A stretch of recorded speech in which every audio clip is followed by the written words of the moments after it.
Just a mental note. Bowling. You look at it. What is it? It's not a sport. It's some kind of carnival game. That's what it is. It's just a carnival game.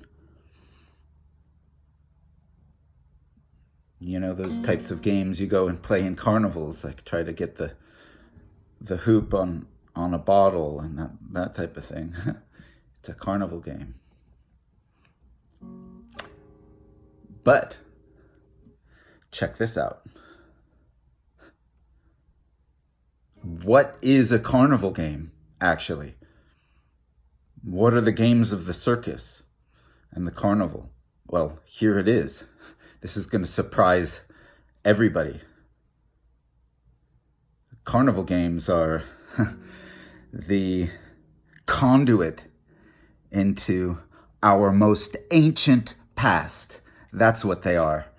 So you're dealing with the oldest games in the world.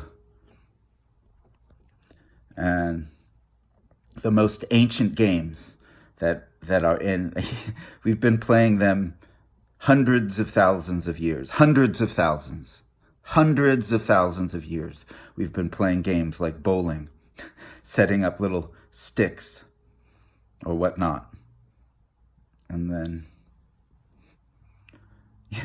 using a stone, some kind of like rounded stone, basically a river rock. The bowls of the river rock. That's what that game is. It's the game of bowls is the most ancient game. I mean, I don't know about because the dart, the dart. There's another carnival game, not a sport, a carnival game. That's because look at the nature of the carnival. It just goes back to the circus and the carnival. It stretches back into our most ancient past, before Egypt, ancient Egypt, way before Greece and Rome and Greece, way before ancient Egypt and Mesopotamia, way before that. Even before the rock paintings, all of just the revolution within the visual. See, rock paintings correspond, what Terence McKenna I don't think he connected with. I read Food of the Gods. I don't think he made this connection, but he very well may have. And I'm just sublimating it, because I read Food of the Gods when I was 16.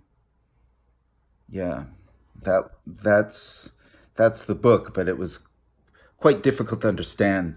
McKenna is a very arcane sort of speaker, and he's best as a speaker, in my opinion. He's magnanimous, phenomenal speaker, but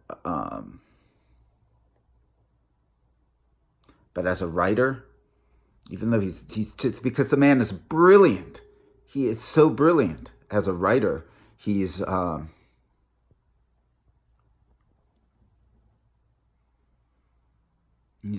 harder to catch. At least say that he's harder to catch. So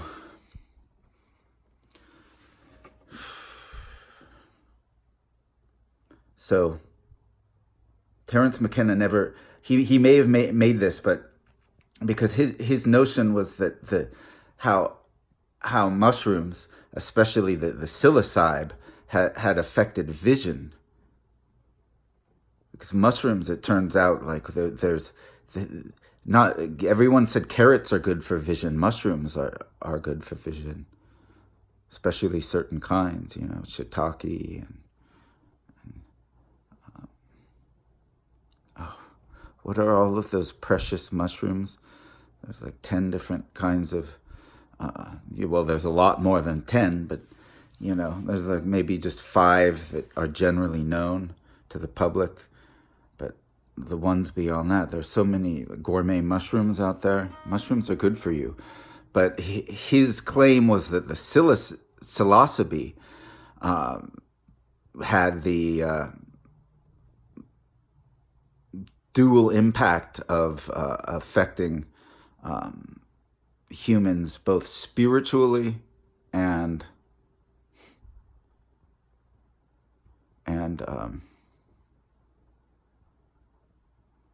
visually, and also, hormonally a little bit too. So he makes a number of claims that are kind of I don't know. I'm for them. I mean, it's like, his claims are, they're based upon evolution. He's just making evolutionary models based upon the mushroom that work, and that are not, and they're models. He's not claiming these are truths. This is like a true scientist. He's claiming that, well, look at this model here. Doesn't it seem to work really well? It seems to do that. That's for sure. That is for sure. It seems to do that.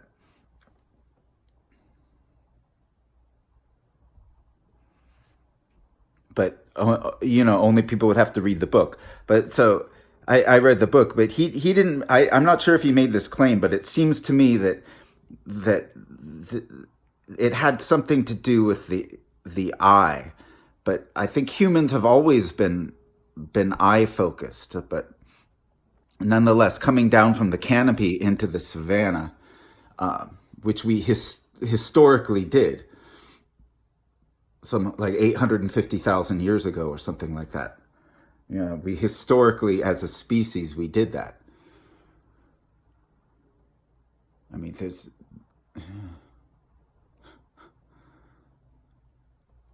so, but this time when painting suddenly came about, but you never really know. I mean, did it just come about? It could have always been there. I mean, we just don't have record of it, because those are the first things that perish and will perish.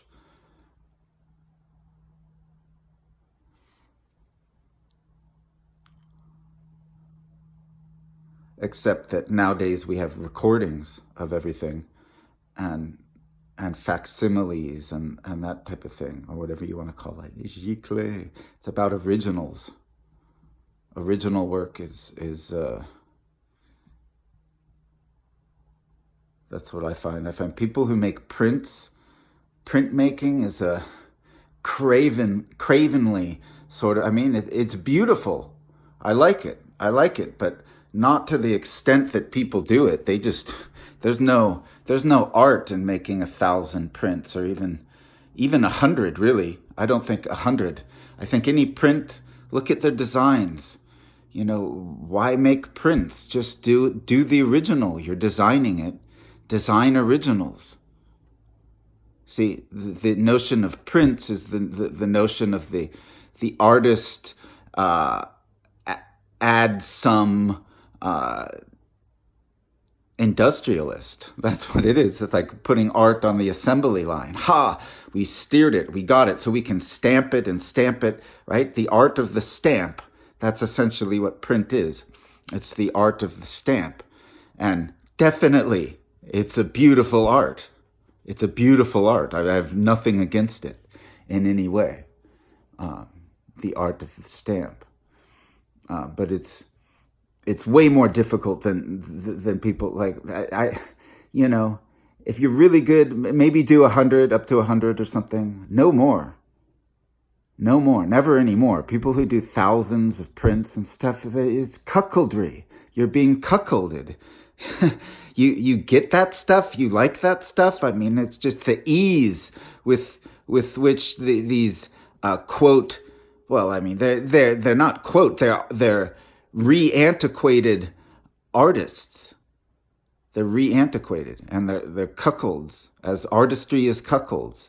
Everyone's a cuckold at some level. I mean, we're at war with our own cuckoldry. That's what artists ultimately get into. We're embattled with our own the cuckoldry inside us, and trying to well there's a, it's the imagination. It's all about the imagination, essentially. So if you want to talk prints, you look at one of the best printing authors who was Hundertwasser, Friedensreich Hundertwasser. Yeah, that guy had some great prints. I mean, he had prints that had to be made by special shops everywhere. His prints had to go to all of these different special shops to have the different inlays and metallic substances put in with his colors, because nobody had colors like Hundertwasser. Nobody. I mean, he was just such a brilliant composer when it comes to colors. But nonetheless, that doesn't mean to say everything he did was equally beautiful, right? In some ways, I consider myself a lot to be very closely related to the style of Hundertwasser. But yeah, I'm very closely with it, but I'm not into prints. I'm in the original. He was into originals for a long time. He just came to prints. And I could see myself eventually coming to prints, but on the other hand, I could also see myself not, because I like canvases and original work. The canvas, there's nothing like when you set out on an open canvas, you're up against something, because not only do you have all of history that up against you, and are you going to get into that and learn that? Like what I'm talking about right now, it's the history of art, like the oldest paintings. That's how I got off on this subject. I was talking about the oldest paintings in relationship to the eye. And those are like some 60,000 years old. And we see some of those come out, and the eye of those painters has never been, there's been nothing in history that comes even close to the perfection of that eye, of those cave paintings in Lascaux. It's true. Those ancient cave paintings in France, the eye of those, you look at the line of the tigers, the lions, the expressions of the lions, the deer, the antelope, just the antelope are so incredibly beautiful. All of the animals are beautiful. The horses, everything fits in. And then there's the buffalo. And the buffalo is the most terrifying thing of all. But the rhinoceros are there. And the shape of these animals has never been equaled in painting, ever. That's my opinion. Never been equaled. Not by the greatest masters of realism. That's not what it's about. It's about feeling. And they weren't after perfect realism. They were after feeling. And there's no better way to encapsulate the feeling of these animals, and the feeling of being there on the hunt, in the cycle, in the prairie, hiding out in these caves and whatnot. Dangerous caves. Dangerous animals come into caves.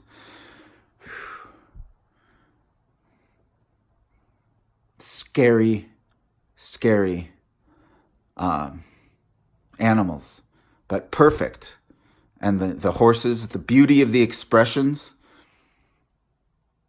there's no equal. Has been no equal. So you have to know what you're up against in painting. And people who are painting animals and little realistic things, it's like, hey, give me a joke.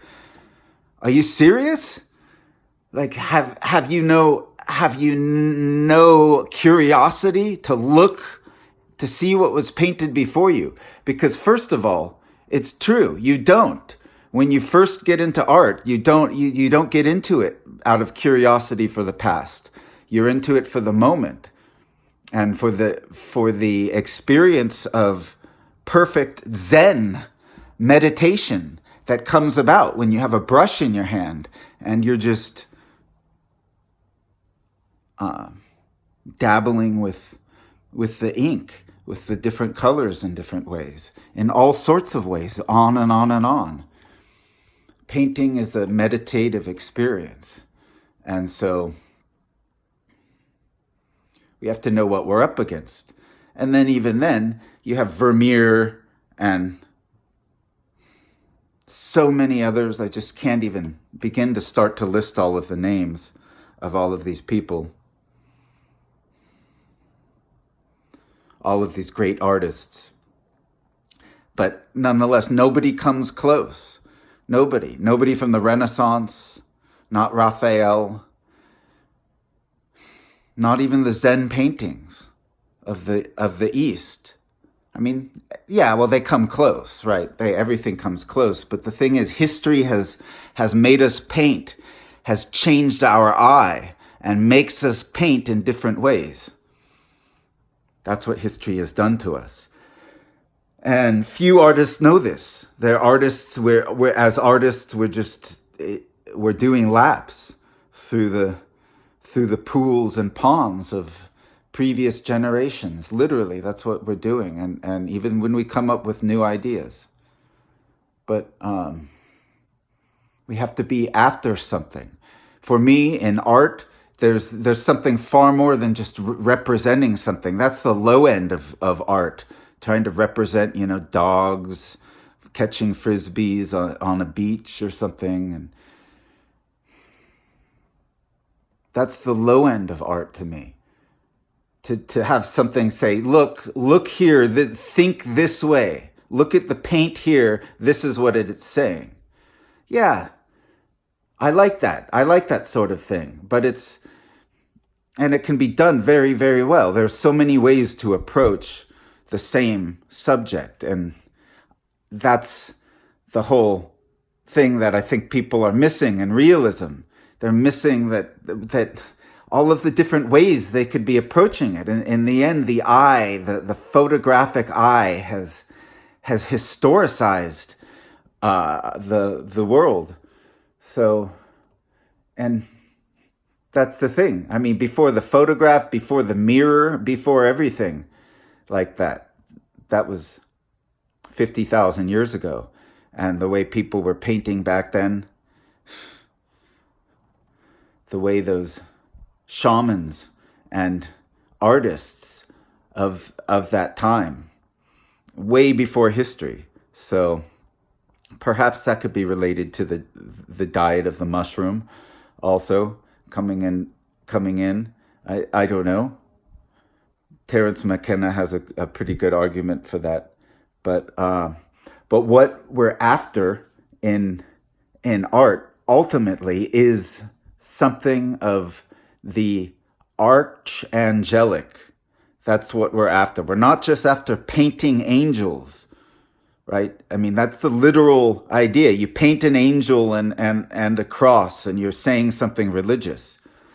That's that old story of lower art again. This is the lowest form of art. There is something called archangelic in its pure form that you don't need to resort to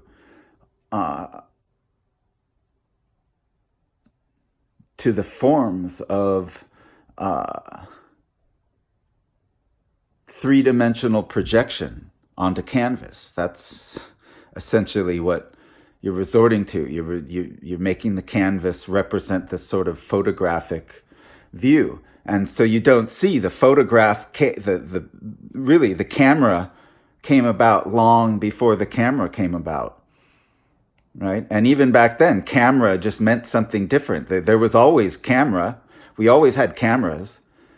I mean, not always, but I mean, go back hundreds and hundreds of years, thousands of years. Go back thousands of years, people had cameras. There was just different meaning to the name. If you look at my camera, and it was the shelf with glass and different curios. That's essentially it. The curio shelves. Um, Imagine all of the curio shelves that existed thousands of years ago, way before all of this technology we had. And then little things, the little trinkets and things that could work by themselves or whatnot, things that people rigged up thousands of years ago that were like mechanical and stuff, but just made of wood, uh, made in different ways, made of stone. Um, like these are curios. So what the camera was, but it was the beginning of the eye, the beginning of the shared eye of. So art is eye, paint is eye, but it goes so much deeper than that. So it takes it takes really a composer, somebody like me, to go with Hundertwasser, side with Hundertwasser, claim that I'm not doing anything as great as him in terms of color, but nonetheless I have achieved things better than him in terms of color. But there's a paradox in that. But that would take explanation. Someone would have to interview me, and I'd explain that for you. But it's perfectly clear, and but because some of my paintings, they're far better than anything that anybody has ever painted, in my opinion. Okay, I'll give you one: the Love Letters from a Polymath. That painting right there, how that came together, the clash of ideas on that painting, on that canvas at that particular time, is like no other canvas. I've not been able to accomplish anything like it since. I have not. So, and that in terms of color, all I'm saying is in terms of color,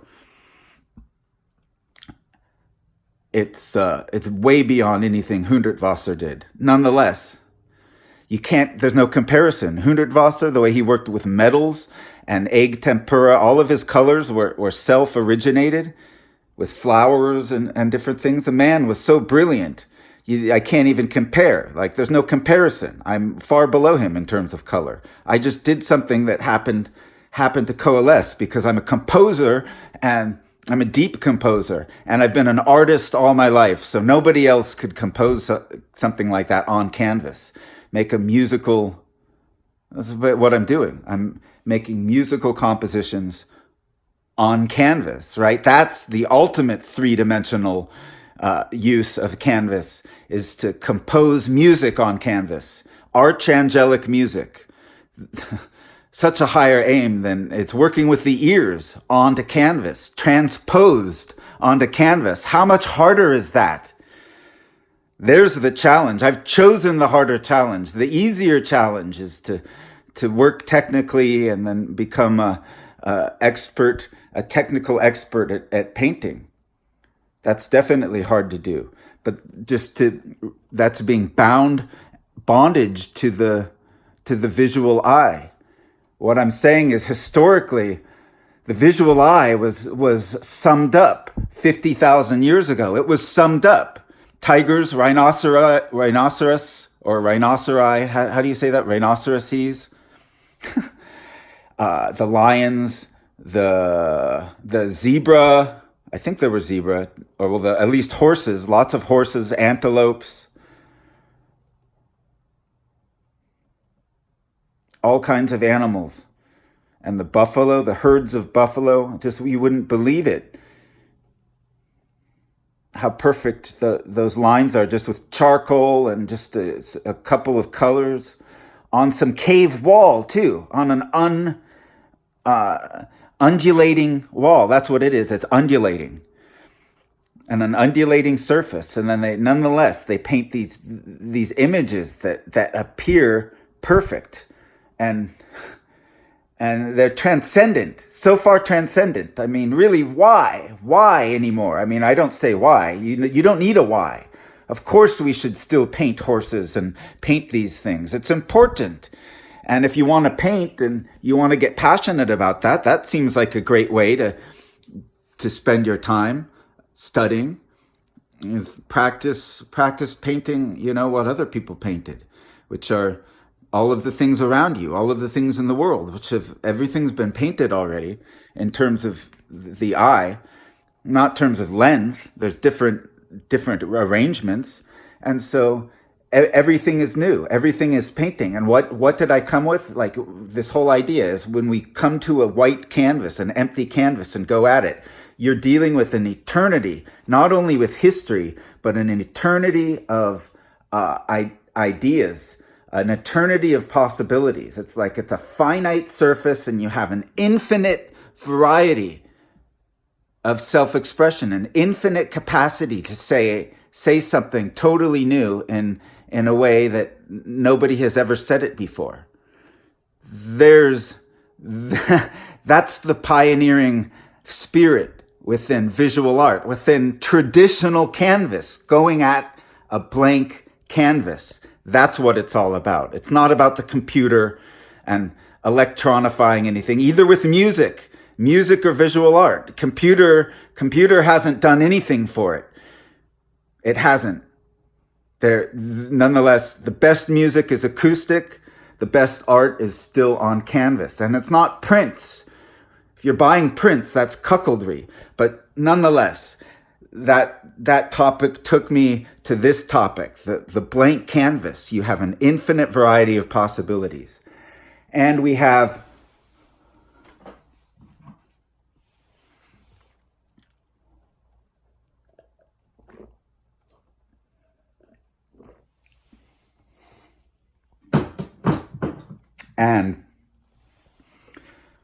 there's all history too. So painting isn't just about painting and becoming a technical expert. It's about knowing the past, exploring the past, finding the source within history and the common threads within history, within painting. Like the style of painting I'm doing, what is it akin to right now? It's akin to Zen. The Zen brush paintings from Japan and from China. It's akin to that because that's what I'm doing. Freehand brush paintings on canvas. They're freehand pen and ink, and then with watercolor and my own. So this is what I'm getting into, is the musical projection. So I'm speaking about something from the ear. I'm approaching the visual aspect from the ear. That's why it's hard to understand. It's beyond my generation. I'm speaking to the history of art and to the future of art for the next 15,000 years. That's who I'm speaking to in art. And it's to that eternal spirit of play and fascination.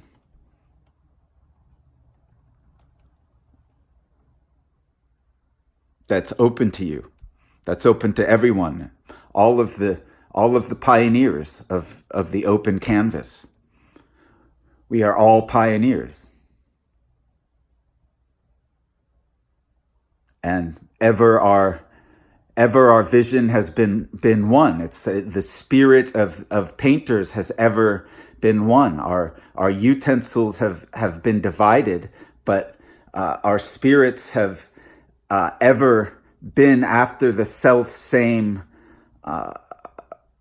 vision of beauty. It's something called, what I said, it's archangelic beauty. That's ultimately what we are after in the arts, in all of the arts. I believe not only painting, not only music, literature, especially poetry, the archangelically beautiful poems that are out there. Those are the poems that I've shared on my channel. So poetry is the rhythm's riddle. And that's my channel now, is Rhythm's Riddle.